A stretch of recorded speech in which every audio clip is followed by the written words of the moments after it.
வணக்கம் மக்களே. தன்னோட புத்திய காட்டியிருக்காங்க மும்பை இந்தியன்ஸ் அணி. தன்னோட ஃபிட்னஸ்ல கவனத்தை செலுத்த சூப்பரான ஒரு திட்டத்தை செயல்படுத்த போறாரு ரோஹித் சர்மா. இத பத்தி தான் இந்த வீடியோல பார்க்க போறோம். இந்திய கிரிக்கெட் அணியோட captain Rohit Sharma champions trophy தொடர ஜெயிச்சோனே மிகப்பெரிய அறிவிப்பு வெளியிட்டாரு. T20 உலகக்கோப்பையை ஜெயிச்சதுக்கு அப்புறமா ரோஹித் சர்மா எப்படி சர்வதேச T20 போட்டியிலிருந்து ஓய்வு பெற்றாரோ அதே மாதிரி சாம்பியன்ஸ் டிராபி தொடர வென்றதுக்கு அப்புறமா சர்வதேச ஒருநாள் கிரிக்கெட்ல இருந்து ஓய்வு பெறுவாரு அப்படின்னு எதிர்பார்க்கப்பட்டுச்சு. ஆனா இந்த பேச்சுக்கு முற்றுப்புள்ளி வைக்கும் விதமா ரோஹித் சர்மா ஒரு அறிவிப்பை வெளியிட்டாரு.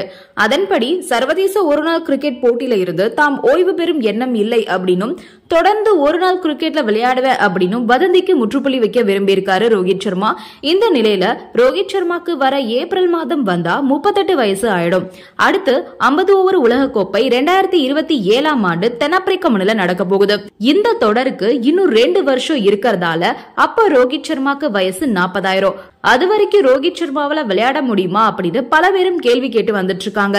இந்த நிலையில தான் ரோஹித் சர்மா தாம் 40 வயது வரை விளையாட ஒரு சிறப்பு திட்டத்தை தீட்டி இருக்கிறதா தகவல் வெளியாயிருக்கு. அதன்படி தான் உடல் தகுதியுடனும் நல்ல பேட்டிங் ஃபார்மோடனும் இருக்க மும்பை அணில தம்மோட விளையாடிய அபிஷேக் நாயரை உதவிக்கு அழைச்சிருக்காரு ரோஹித் சர்மா. எந்த மாதிரி உணவை தான் உட்கொள்ளணும், எந்த உடற்பயிற்சி செய்யணும், எப்படி பேட்டிங் பயிற்சி செய்யணும், எப்படி ஓய்வு எடுக்கணும், இது மாதிரி பல்வேறு விஷயங்களை அபிஷேக் நாயர் கிட்ட ஒப்படைக்க ரோஹித் சர்மா முடிவு எடுத்திருக்கிறதா தெரியுது.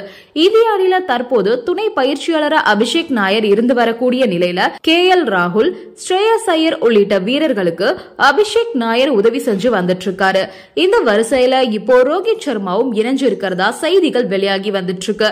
பிரபலமான கிரிக்கெட் வீரர்கள் தங்களுக்குன்னு தனி பயிற்சியாளர்கள் வச்சு செயல்படுறது புதுசு கிடையாது. சாம்பியன்ஸ் டிராபி தொடருக்கு வரதுக்கு முன்னாடி விராட் கோலியே சஞ்சய் பங்கரோட பயிற்சியில ஈடுபட்டாரு அப்படின்றது குறிப்பிடத்தக்கது.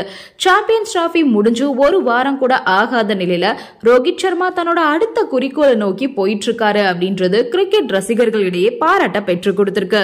இப்போ மும்பை இந்தியன்ஸ் என்ன பண்ணிருக்காங்க அப்படின்னா திரும்பவும் ரோஹித் சர்மாவையே கேப்டனா போடலாமா அப்படின்னு ஒரு டீப் டிஸ்கஷன்ல இருந்திருக்காங்க. இதை தெரிஞ்சுக்கிட்ட ஹர்திக் பாண்டியா நீங்க வானா வரணும் போனா போகணுமா அப்படின்னு பொங்கி எழுந்திருக்காரு.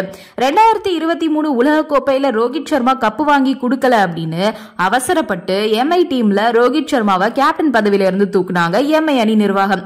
ஆனா அதுக்கு அப்புறம் தான் 2024 T20 உலகக்கோப்பை, 2025 சாம்பியன்ஸ் டிராபி இப்படின்னு பேக் டு பேக் இந்திய அணிக்காக டிராபி வின் பண்ணி கொடுத்திருக்காரு ரோஹித் சர்மா. இத பார்த்து ஐயோ போச்சே அப்படின்னு கவலைப்பட்ட MI அணி நிர்வாகம் ரோஹித்தே திரும்பவும் கேப்டனா போடலாமா அப்படின்னு யோசிக்க அதுக்கு ரியாக்ட் பண்ண பாண்டியா இந்த மாதிரி இன்னொரு தரம் பண்ணா நான் வேற டீமுக்கு போயிருவேன் அப்படின்னு ஸ்ட்ரிக்டா சொன்னதால ஒரு வழியா கொஞ்சம் அமைதியா இருக்காங்க மும்பை அணி நிர்வாகம். நன்றி, வணக்கம்.